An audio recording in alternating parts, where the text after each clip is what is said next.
Welcome to Oclef TV. We want to discuss about exothermic and endothermic reactions. At the end of this video, you should be able to explain the basic concepts of exothermic and endothermic reactions, why a reaction is said to be exothermic or endothermic, the examples of exothermic and endothermic reactions, how exothermic and endothermic reactions are applied in solving physical problems. Understanding the concept of exothermic and endothermic reactions gives students more insight on various aspects of chemistry, such as thermochemistry, geochemistry, biochemistry, rate of chemical reactions, chemical equilibrium, etc. In this chapter, we are going to discuss these reactions separately. Exothermic reactions has been defined as a reaction that gives out heat to the surroundings. Food for thought. Does this mean this reaction does not absorb heat? This is the reason why students do not have a good understanding of exothermic reaction. For any reaction to take place, there is always loss and gain of energy. In an exothermic system, the heat needed for the reaction to proceed is less than the heat given out during the reaction.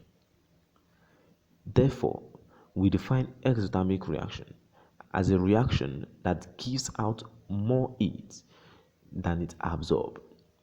For example, during the production of ammonia, it has been observed that the reaction is exothermic.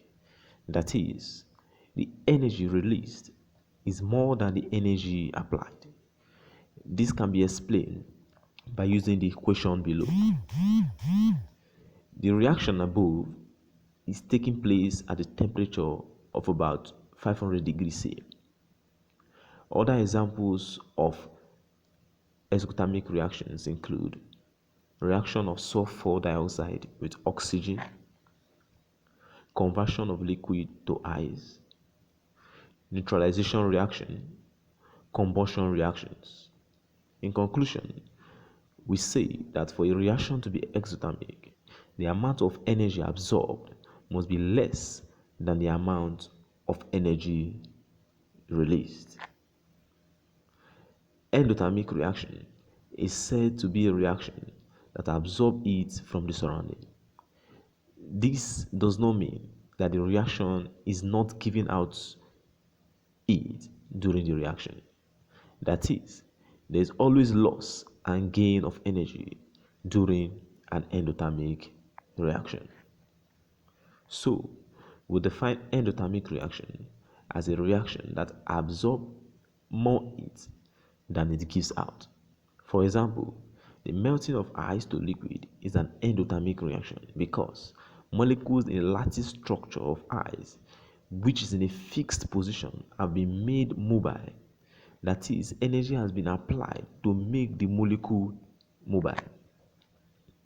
Other examples of endothermic reactions include decomposition of calcium carbonate, decomposition of phosphorus pentachloride. The following points should be noted for proper understanding. 1. There is loss and gain of heat in both exothermic and endothermic reaction. 2.